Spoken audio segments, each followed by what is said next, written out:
Yang pertama, sosok pribadi yang sudah ideal. Itu indikatornya adalah gembira. Gembira itu satu parameter, satu ukuran hidup orang yang selalu bersyukur. Orang itu bersyukur karena dia puas dan menerima kondisinya apa adanya. Jadi indikator itu kan ukurannya, Pak saya itu sudah cocok enggak sih Pak kepribadianku, aku sudah sesuai atau tidak sih Pak hidupku ini. Yang pertama ukurannya adalah kegembiraan. Kalian ini menjalani hidup dengan gembira, penuh rasa syukur, atau dengan kekecewaan, dengan ketidakpuasan, atau rasa penyesalan dan kekhawatiran yang berkepanjangan atau tidak. Nah, ukurannya itu. Pak, kalau saya sih sumpek terus Pak hidup saya misalnya, susah terus Pak, saya gelisah terus. Berarti belum gembira.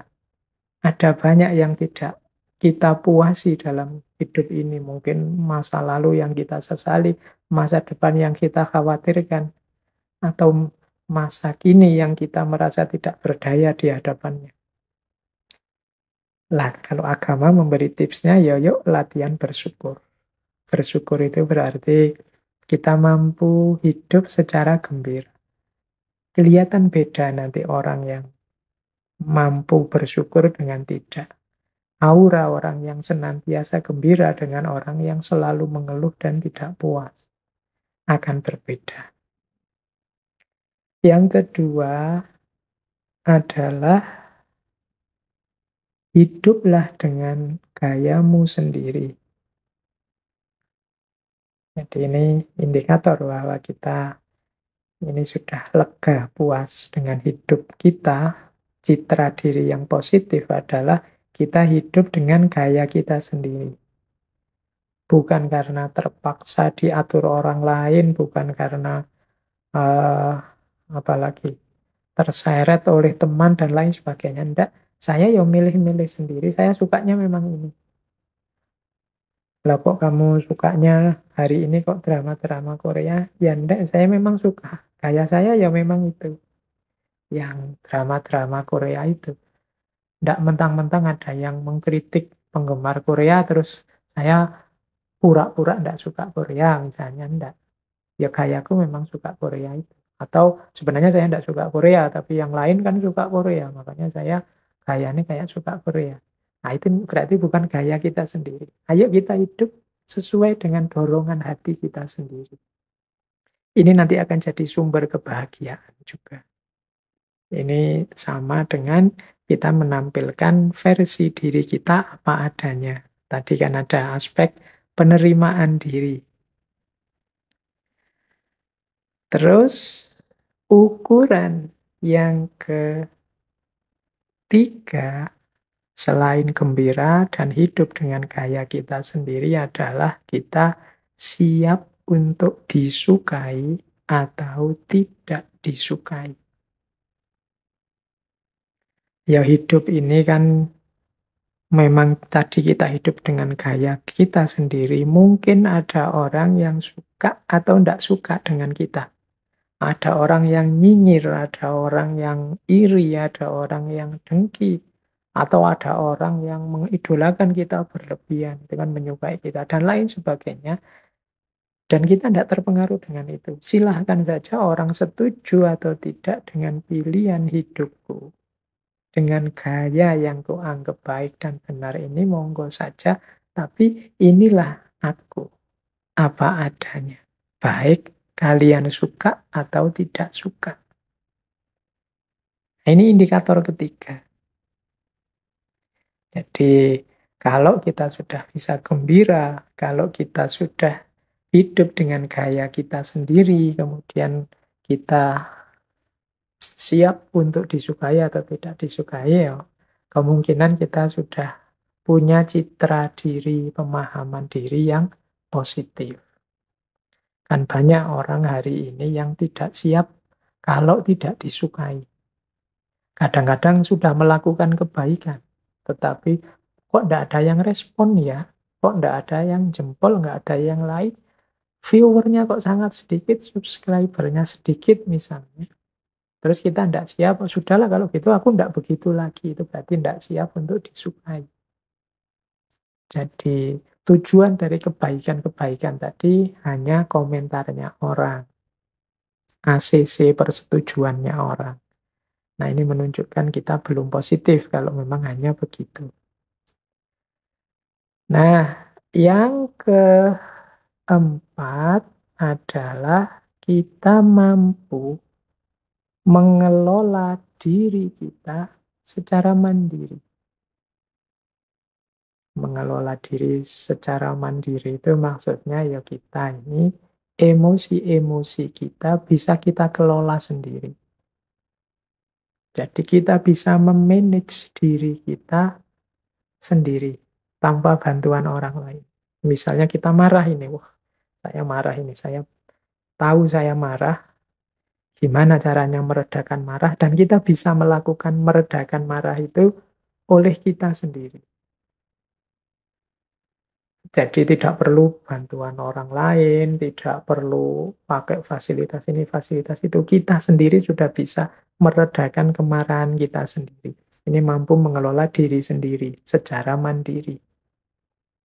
Misalnya, wah ini saatnya semangat untuk berjuang. Nah, kita bisa memotivasi diri kita untuk semangat berjuang. Tidak perlu menunggu motivator-motivator atau ikut kursus-kursus motivasi yang bayar mahal.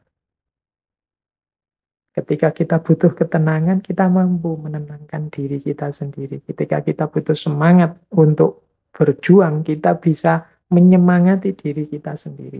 Ini namanya mampu mengelola diri secara mandiri. Terus, di antara indikator pemahaman diri kita yang positif, selain tadi kita hidup dengan gembira, dengan versi kita sendiri, gaya kita sendiri, dengan siap disukai atau tidak disukai, kemudian mampu mengelola diri kita secara mandiri, penting juga bagi kita untuk, nah kalau ini saya ambil dari beberapa pandangan yang khas, yang unik, yaitu apa? Mampu menertawakan diri sendiri. Jadi, kemampuan menertawakan diri sendiri ini menarik, karena kita itu seringkali memaksa diri kita sendiri atau memarahi diri kita sendiri kalau pas tidak sukses. Kemampuan menertawakan diri kita sendiri ini sebenarnya bagian dari penerimaan diri kita terhadap kita. Jadi orang yang tidak mampu menertawakan diri, ini alternatifnya dua.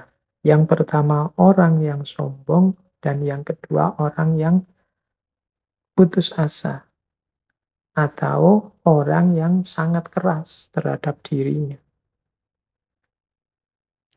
Jadi sombong, putus asa, sangat keras terhadap dirinya. Ini tiga parameter yang membuat orang tidak bisa menertawakan diri. Menertawakan diri itu kita menyadari betapa lemahnya kita. Kita menyadari betapa banyaknya kekurangan-kekurangan dalam diri kita. Kita menyadari betapa mudahnya kita itu terpeleset dalam salah, dalam khilaf, dan lain sebagainya. Kita tertawakan diri kita. Ternyata aku ini naif sekali, aku ini lucu, aku ini banyak kurangnya, banyak salahnya. Ini kemampuan menertawakan diri penting untuk menunjukkan bahwa kita bukan orang yang sombong, bukan orang yang putus asa, atau bukan orang yang sangat keras tidak mencintai diri. Jadi ini indikator. Coba teman-teman dicek ya, kalau teman-teman sedang atau telah melakukan kesalahan, kemudian sadar bahwa itu salah, selain menyesal, itu kan pernah tidak kita menertawakan diri kita sendiri. Jadi menertawakan itu salah satu indikasi bahwa kita memahami diri kita sebagai sosok yang lemah, banyak kekurangan, dan lucu, naif. Ya, tapi tidak dengan keras memarahi atau menyesali hidup, menyesali diri. Ini bagian dari self-love. Jadi ini yang kelima. Dan yang terakhir, indikator pemahaman diri yang positif itu ya tentu saja kita mampu berinteraksi, kita mampu beradaptasi dengan yang lain di sekeliling kita.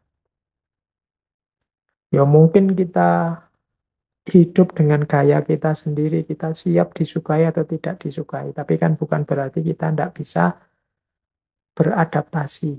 Jadi kita harus juga bisa beradaptasi dengan yang lain. Oh iya sih, sebenarnya gayaku itu ya apa adanya seperti ini, tapi situasi saat ini kalau aku apa adanya mungkin malah membuat orang kecewa, marah, tersinggung. Ya sudah, aku pending dulu, nanti nyari situasi yang tepat. Nah, aku siap sih disukai atau tidak disukai. Tapi ini ada orang ngeritik aku. Nanti kalau aku cueki saja, jangan-jangan dia kecewa dan siapa tahu memang kritiknya penting. Oke lah, aku dengarkan kritiknya apa. Aku tidak akan cuek dan lain sebagainya. Ini kan mampu berinteraksi, mampu beradaptasi dengan lingkungan sekeliling kita. Jadi teman-teman, mungkin agak sulit kita mencari banyak teori tentang mengenali diri, memahami diri, dan lain sebagainya. Tapi mari kita bareng-bareng mengusahakannya sambil melihat, aku ini sudah puas atau tidak terhadap diriku, aku ini sudah on the right track atau tidak, sudah ada di jalan yang benar atau tidak. Antara lain dengan melihat kita ini gembira atau tidak, kita sudah hidup dengan versi keinginan kita sendiri atau tidak. Kita ini siap disukai dan tidak disukai atau tidak. Kita mampu mengelola emosi-emosi, mengelola diri kita sendiri atau tidak. Kita mampu menertawakan diri kita atau tidak. Dan terakhir, kita mampu berinteraksi dan beradaptasi dengan lingkungan sekeliling atau tidak. Ini indikator-indikatornya. Ya tentu saja tidak ada manusia yang sempurna. Seperti tahap-tahap tadi, selalu saja terbuka ruang untuk pengembangan diri, peningkatan kualitas diri. Wong kita ini manusia yang tidak sempurna, selalu saja mungkin salah, mungkin tidak pas, mungkin keliru. Bahwa diri kita ini, konstitusi diri kita ini, ada yang sifatnya watak, kalau bahasa Jawanya, dia yang memang sudah tertanam jadi karakter kita, yang sifatnya menetap, ada juga yang sifatnya aspek-aspek yang sifatnya bisa berubah. Kalau pakai terminologi Jawa, ini mohon maaf yang dari budaya yang berbeda, orang Jawa itu punya istilah watek, watuk, wahing. Unik ya. Watek itu watak, watuk itu batuk, kalau wahing itu bersih. Jadi konstitusi diri kita itu yang ada menetap dalam diri namanya watak atau karakter. Jadi watak itu ada dalam diri kita. Ini sulit mengubahnya, kecuali memang kita secara serius ingin berubah pelan-pelan. Butuh waktu yang lama. Ini namanya watak. Ada juga watuk. Watuk itu kan dari dalam diri kita batukkan. Karena ada mungkin gatal-gatal di tenggorokan atau dada sesak, terus kita batukkan. Jadi ada dorongan dalam diri. Ini maksudnya apa? Konstitusi diri kita itu juga berasal dari diri kita sendiri. Cita-cita, keinginan, mimpi, dan lain sebagainya. Jadi ada watak, ada watuk. Yang ini butuh dilampiaskan keluar, butuh diekspresikan. Seperti batuk, kalau kita tahan kan tidak enak, sakit. Nah yang ketiga, wahing. Wahing itu bersin. Kita bersin itu ketika ada debu atau barang-barang dari luar masuk dalam diri kita lewat hidung. Yang itu ketika hidung merasa tidak nyaman, terus dia dimuntahkan keluar dalam bentuk bersin atau wahing. Jadi konstitusi diri kita itu antara lain juga ada pengaruh-pengaruh dari luar yang masuk ke dalam diri kita. Yang cocok sih tidak masalah, nyaman saja. Yang tidak cocok kita buang keluar. Itulah yang disebut bersin tadi.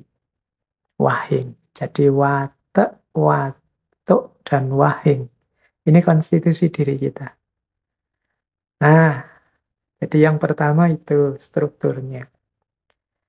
Kemudian yang kedua, dari pengenalan macam-macam yang kita bahas bulan ini, ada beberapa tahapan yang penting kita lakukan sebagai pribadi agar kita menjelma jadi pribadi yang ideal. Untuk jadi pribadi ideal dengan mempertimbangkan segala sesuatu termasuk watak generasi yang malam hari ini kita ulas. Yang pertama, perlu bagi kita dasar dari segalanya adalah pengenalan diri. Jadi kita pahami diri kita. Siapa sih aku ini? Mimpi-mimpiku apa? Kemudian apa yang harus aku lakukan, tanggung jawabku apa, dan lain sebagainya. Ini aspek pengenalan diri. Termasuk aku ini dari generasi yang mana, kecenderungan umumku apa sebagai generasi hari ini. Ini namanya memahami diri. Oh pantes aku kok sulit sekali lepas dari gadget, dari smartphoneku. Ternyata aku ini masuk generasi Z atau generasi alpha yang memang sejak lahir sudah akrab dengan gadget, akrab dengan smartphone misalnya. Nah, ini namanya mengenali diri. Yang kedua, kalau sudah mengenali diri, perlu kita lakukan penerimaan diri. Jadi penerimaan diri itu apapun temuan kita tentang diri kita, pertama-tama harus kita terima. Kita akui, ternyata saya itu orangnya mudah tersinggung.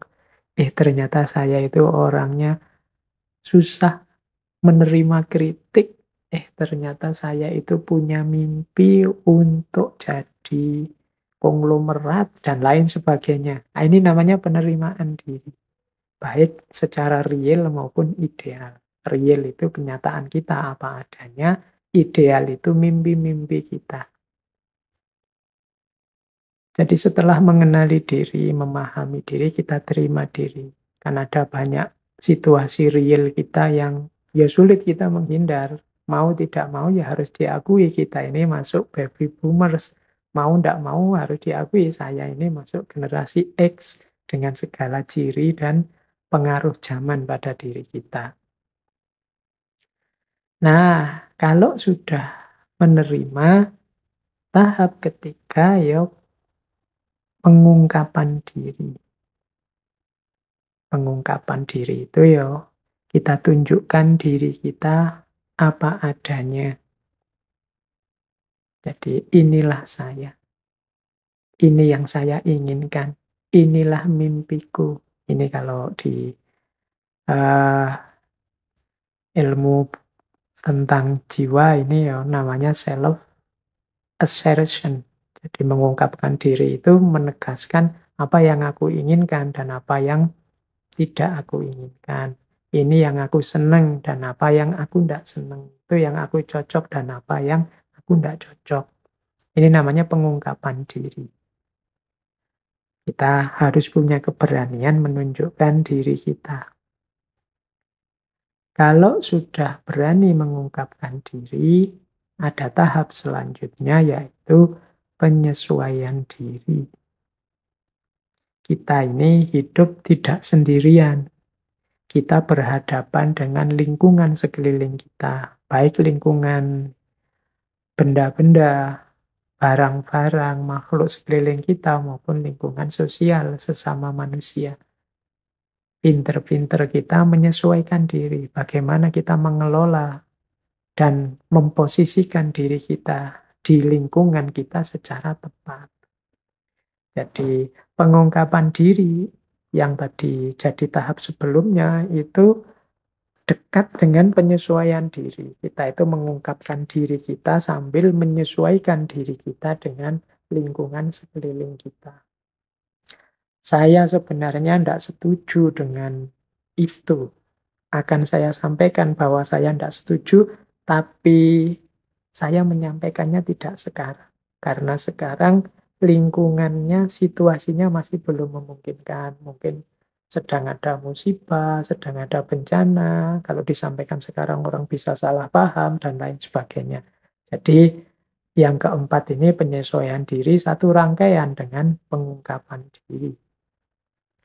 Jadi kita kenali diri kita, kemudian kita terima diri kita apa adanya, kemudian kita ungkapkan diri kita sambil menyesuaikan diri secara bijaksana dengan ruang dan waktu yang ada di sekeliling kita. Terakhir, pribadi ideal itu selain melakukan itu semua, harus juga mampu mengembangkan diri. Mengembangkan diri ini muncul dari kesadaran bahwa aku ini tidak sempurna. Ada banyak kekurangan-kekuranganku, ada banyak kelemahan-kelemahanku. Maka gaya hidup paling ideal itu gaya hidup yang mengembangkan diri. Tambah lama kita tambah baik, tambah lama tambah meningkat kualitas kita, tambah lama tambah meningkat keterampilan kita. Ini namanya pengembangan diri. Jadi kita tambah meningkat kualitas diri kita. Inilah sosok pribadi yang ideal. Jadi bahan untuk melakukan ini semua, untuk melakukan pengenalan diri, penerimaan diri, pengungkapan penyesuaian diri, dan juga pengembangan diri, ya antara lain materi-materi yang sudah kita gali bulan ini. Tentang identitas, tentang kerja, tentang mimpi, termasuk tentang pengaruh dari sekeliling sampai pengaruh paling global yang kita kenal sebagai aspek generasi. Dari situlah nanti kita akan menjelma jadi sosok pribadi yang ideal. Karakter baby boomers ini lahirnya sekitar tahun 46 sampai 64. Seperti tadi ya sudah dijelaskan. Secara umum begini, ya ini tetap ya teorinya bukan teori yang harga mati.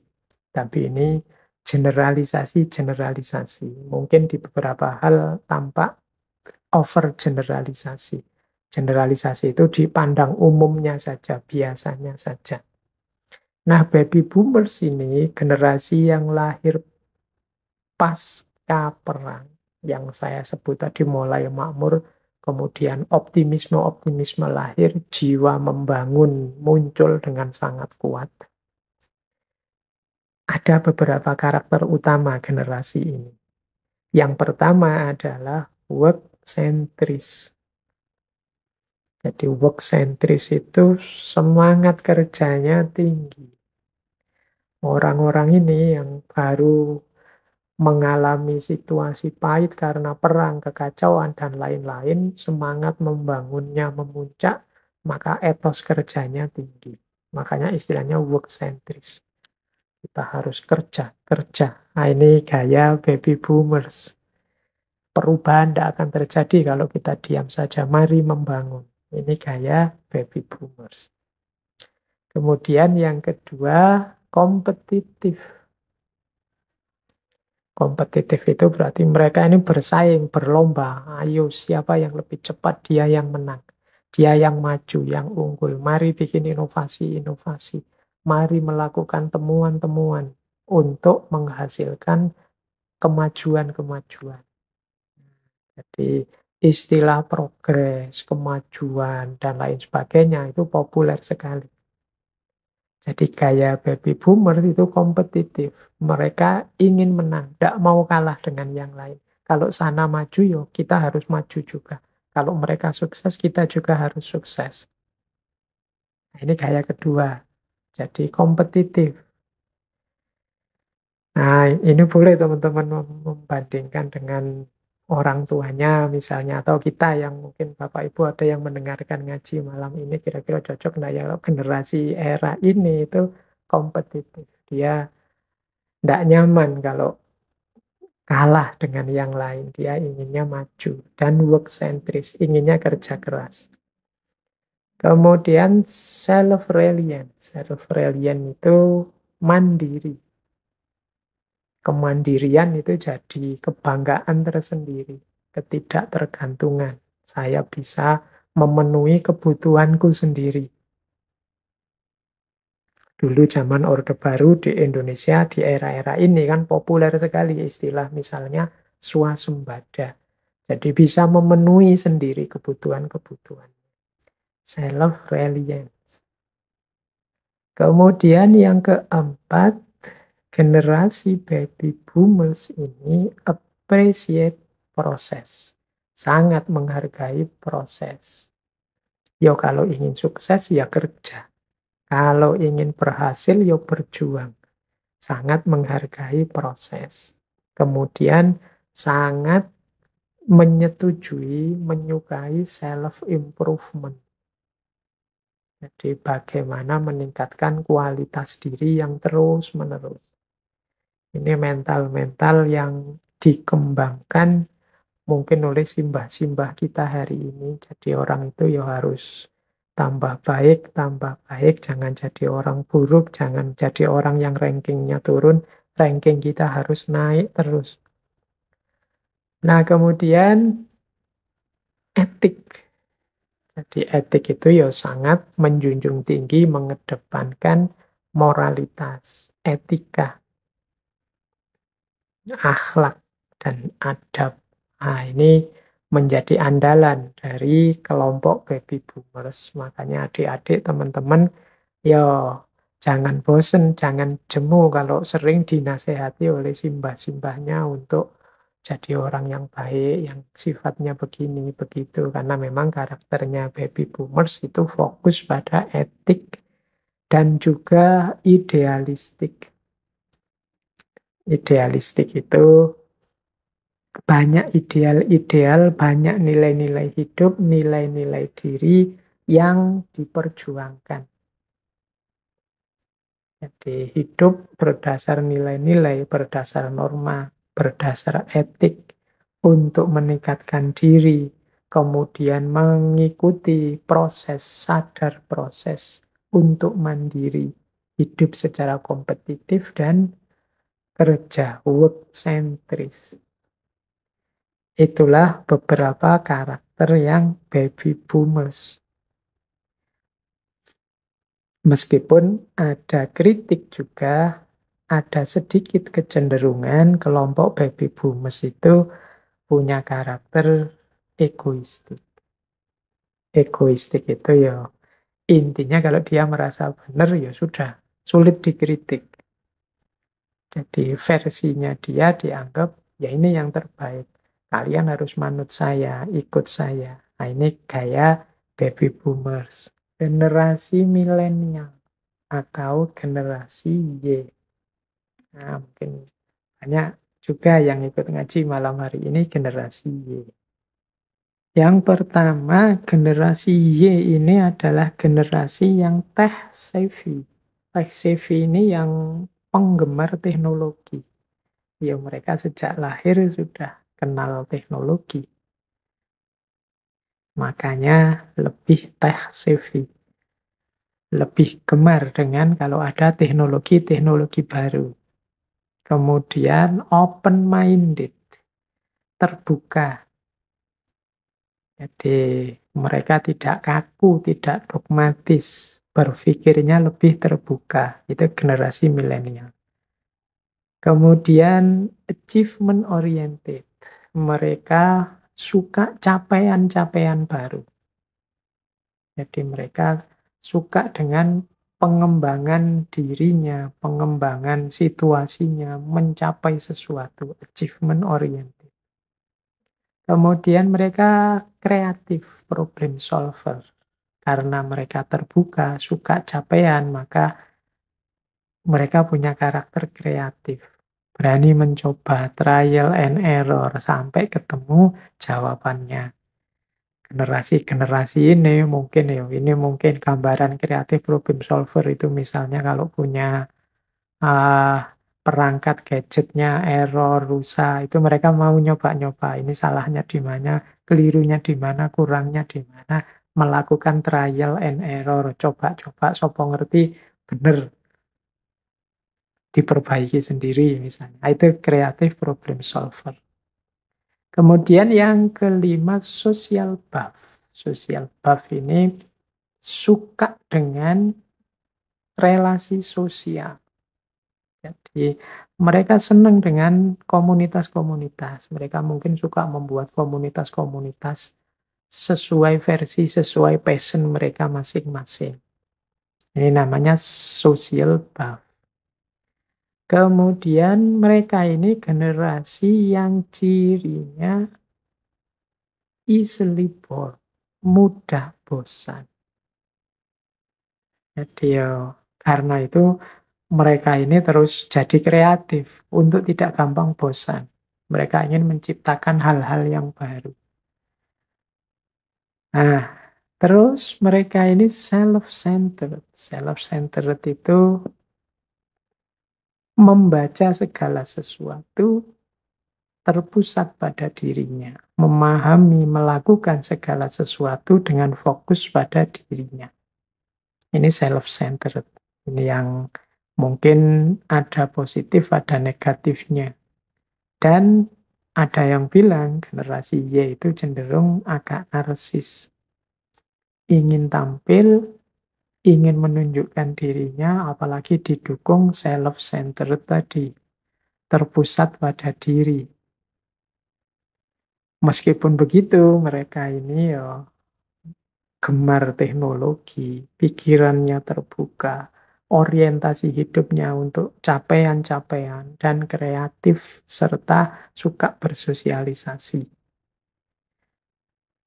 Meskipun ya mudah bosan, perspektifnya lebih ke perspektif sesuai dirinya dan agak narsis. Ini cirinya generasi Y, generasi milenial. Kita lanjut. Ini generasi X. Ini 65 sampai 80. Ini mungkin kalau sebagian besar teman-teman yang mendengarkan, ya generasi X ini orang tuanya teman-teman hari ini. Itu mungkin kelahiran generasi X. Saya juga masuk generasi X. Ada sedikit beda di era ini. Ini sudah agak jauh dari perang, sudah mengalami kemakmuran. Sudah mulai muncul fasilitas-fasilitas teknologi. Nah, generasi X ini melanjutkan era baby boomers. Yang pertama punya karakter balance antara work and life. Jadi kalau generasi baby boomers cirinya pekerja keras, gimana caranya bekerja meningkatkan kualitas diri. Tapi generasi X ini yo kerja. Tapi kerja untuk hidup, bukan hidup untuk kerja. Jadi bagi generasi X, kerja itu alat untuk memenuhi kebutuhan hidup. Jadi kerja itu alat, bukan tujuan. Nah, ini cara berpikirnya generasi X. Kalau baby boomer tadi kan semangat sekali kerja, pokoknya ayo kerja, ayo kerja. Tidak salah, karena zaman itu sedang semangat-semangatnya membangun pasca perang. Nah, generasi X ini situasinya sudah stabil lama, maka muncul kesadaran, yo kita hidup ini bukan kerja untuk hidup, tapi bukan hidup untuk kerja, tapi kerja untuk hidup. Jadi kerja itu alat untuk memenuhi tujuan hidup, ciri pertama.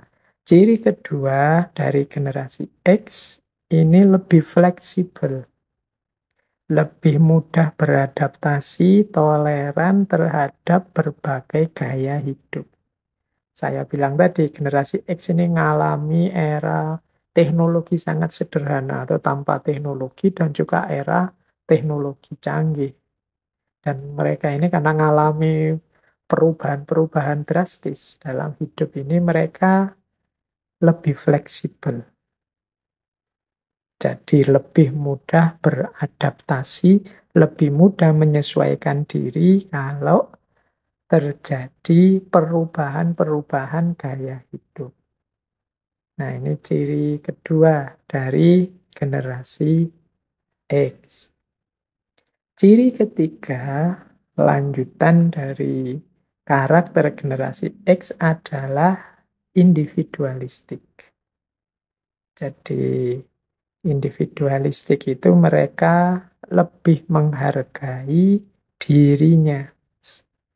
Mereka lebih suka independen, tidak diatur-atur, tidak terlalu diintervensi. Mereka menghargai kebebasan plus tanggung jawab. Nah, ini cirinya generasi X. Kalau terlalu banyak diatur, mereka tidak suka. Kalau terlalu banyak dikekang, mereka tidak nyaman. Kalau boleh ya nyari celah untuk bisa bebas. Nah, ciri generasi X itu ya mungkin kalau banyak diatur ya dengan berbagai pertimbangan mereka kelihatan patuh, tapi sebenarnya mereka gembira, mereka lebih suka yang lebih bebas, yang tidak terlalu banyak aturan. Itu ciri generasi X. Makanya selain individualistik, mereka itu karakternya informal. Jadi tidak terlalu suka eh, hal-hal yang formal, yang resmi, yang diatur. Mereka tidak mau banyak diatur juga tidak terlalu ingin mencampuri urusan orang lain, ngatur-ngatur orang lain. Nah, ini di buku itu dijelaskan begitu, dan juga technologically adapt. Jadi generasi yang mahir teknologi karena mereka lah yang mengalami era lahirnya teknologi-teknologi canggih. Technologically adapt itu ya generasi yang mahir teknologi. Ini era-era 65-80 ya. Termasuk saya, itu kan generasi X. Ada yang cocok, ada yang tidak, pasti saja. Tapi beberapa mungkin sesuai. Paling tidak, ini bahan kita untuk refleksi diri kita masing-masing. Nah, yang terakhir ada generasi alfa. Generasi alfa ini ya jauh lebih canggih peradabannya dibandingkan anak-anak dari generasi Z. Kalau tadi generasi Z tidak membayangkan hidup yang tanpa teknologi, generasi alfa ini ya sudah lebih jauh dari itu. Mereka sudah teknologi itu jadi habitnya. Jadi sejak kecil sudah akrab dengan teknologi. Mungkin sejak bayi sudah dikelilingi oleh perangkat teknologi canggih. Ini generasi alfa. Jadi sudah jadi habitnya. Kalau tadi generasi Z kan teknologi itu sudah jadi innate-nya. Kalau generasi Y kan tech savvy. Teknologi jadi kegemarannya. Kalau generasi X itu teknologi jadi keahliannya.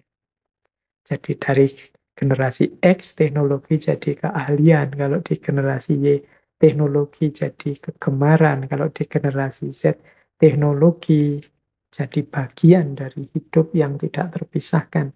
Di generasi Alpha teknologi menjadi habit. Jadi kebiasaan hidup sudah. Nah, tentu saja karena mereka akrab dengan teknologi seperti generasi Z tadi, mereka ini cerdas, ngerti banyak hal.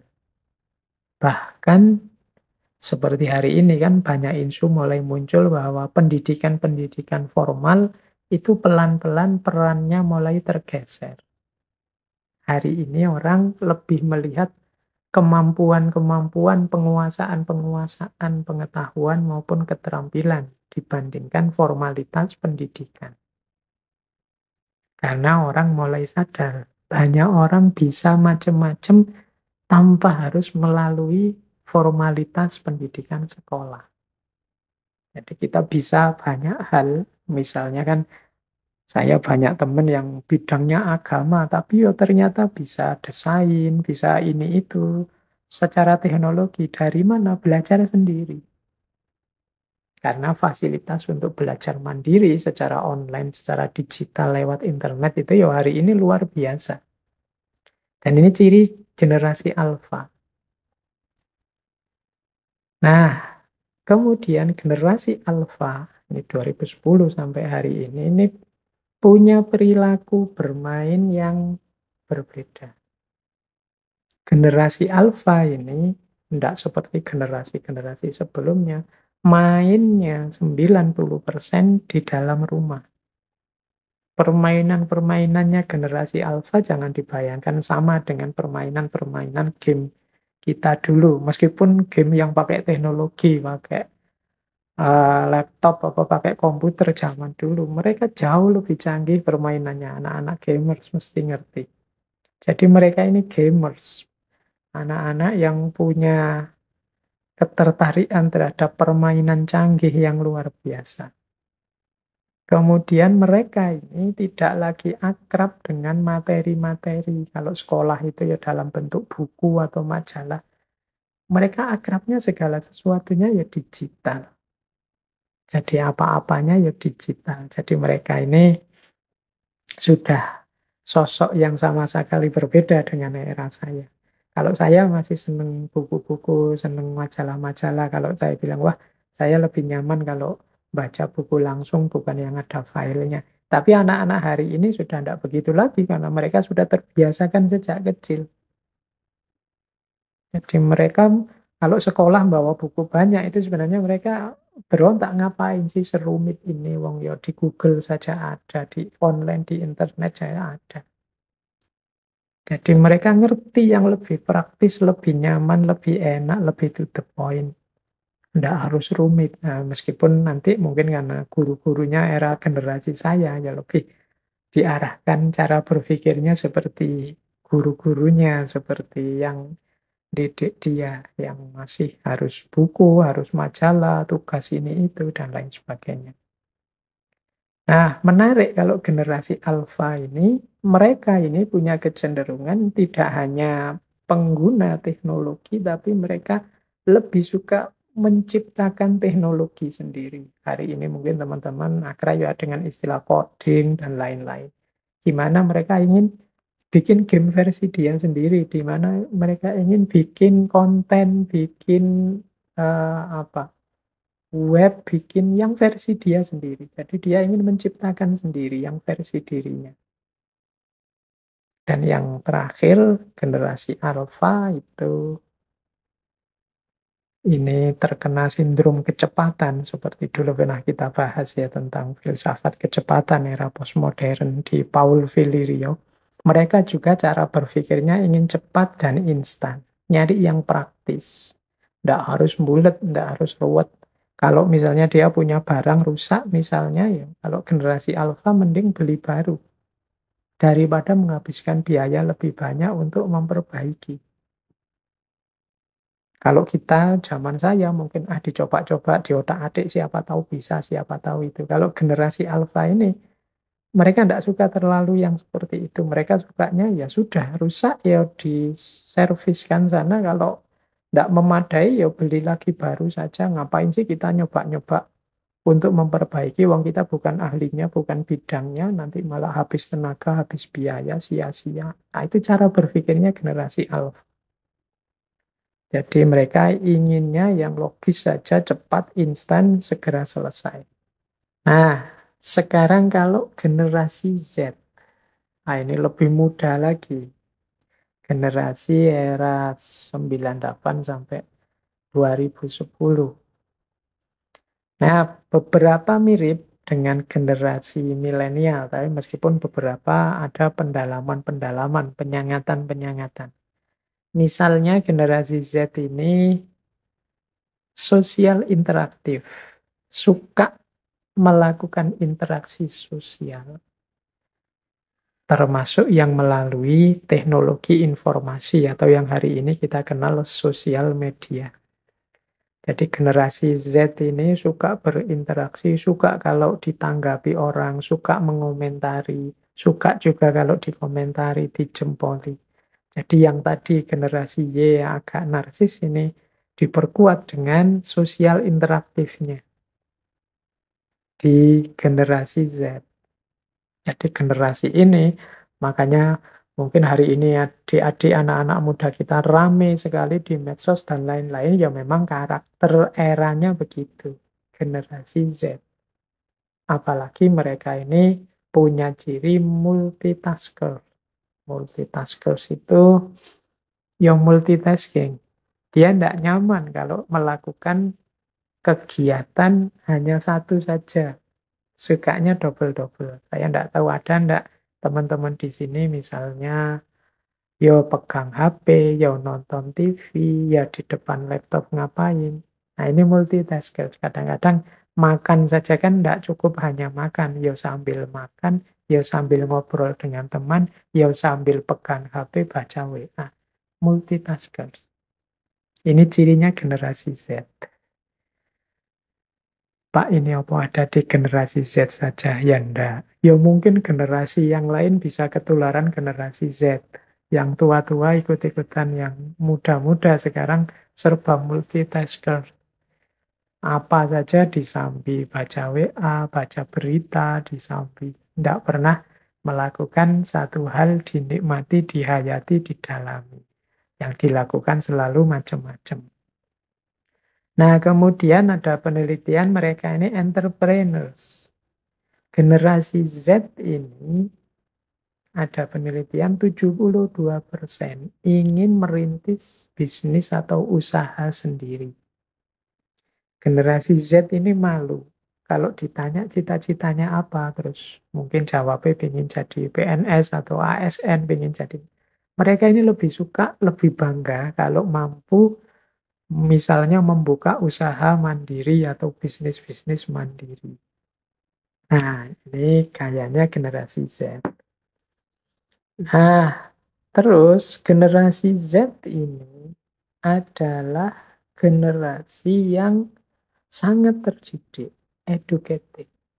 Mengapa? Karena mereka bisa dapat informasi apa saja langsung dari internet, dari teknologi informasi yang mereka pegang.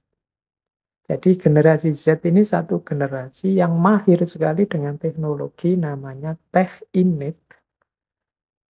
Jadi teknologi itu sudah mendarah daging di mereka, ya di antara efeknya mereka ini bisa tahu apa saja. Bekalnya apa? Loh, bekalnya HP. Wah ini ngeri kalau berhadapan dengan generasi Z, misalnya sebelum ke dokter misalnya, itu kalau generasi ini itu sudah googling dulu, penyakitku ini namanya apa, cirinya apa, kelemahannya apa, obat-obat yang bisa membantu ini. Oh itu kalau nanti sudah ketemu dokter bisa diskusi sama dokternya, dia tahu macam-macam dari Google. Mungkin mau belanja ya sudah survei harga-harga dulu. Jadi kalau pedagangnya menaikkan harga suka-suka, dia punya data, punya referensi. Ah ini kemahalan. Karena harganya kan kalau di marketplace sekitar sekian, ini yang asli sekian, yang KW sekian. Mereka ini ngerti banyak hal. Jadi karena mudah mengakses informasi. Itu yang disebut generasi educated, generasi Z. Nah, secara umum kemudian generasi ini banyak yang berkarakter filantropis. Mereka ingin menyumbangkan hal besar, ingin melakukan hal besar untuk dunia, untuk hidup ini. Oke, ini namanya filantropis. Mereka punya idealisme-idealisme. yang ingin mereka sumbangkan untuk dunia. Nah, mereka ini digital native dan tech innate seperti saya bilang tadi. Mereka generasi yang tidak bisa membayangkan hidup ini tanpa teknologi. Jadi beda dengan generasi saya misalnya, ya kalau generasi saya waktu kecil di desa saya belum ada listrik. Kemudian ngalami ada listrik. Dari radio nanti ngalami dari nonton TV, misalnya nonton film, zaman dulu ada model video yang ada kaset beta itu kasetnya besar itu, kemudian ada era VCD, ada era DVD, ada era itu kan zaman saya generasi. Tapi generasi Z ini mereka sudah lahir ketika teknologi sudah sangat canggih. Makanya mereka tidak membayangkan, sulit membayangkan hidup yang tanpa teknologi. Nah, ini generasi Z. Di antara kelemahannya, ya kalau generasi Z ini less focused. Jadi karena sukanya multitaskers, mereka ini sulit kalau disuruh fokus pada satu hal. Jadi kita harus sering-sering mengingatkan. Ada penelitian yang bilang generasi ini spend attention itu fokus perhatiannya itu bertahan hanya sekitar 8 detik. Jadi mereka bisa fokus pada sesuatu secara serius itu ada yang bilang kalau generasi Z ini hanya 8 detik. Setelah itu mungkin mereka noleh sana, noleh sini, ingin melakukan hal lain selain yang sedang dilakukan tadi. Jadi ini generasi Z, ini dia harus sering diingatkan untuk fokus. Belajar misalnya, pegang laptop ingin belajar, begitu laptop di depannya, tidak jadi belajar, malah mungkin buka buku pelajarannya sebentar, tapi terus buka-buka yang lain. Karena di antara karakternya multitaskers. Nah ini generasi Z. Nah, generasi Z ini anak-anak yang mungkin hari ini kuliah.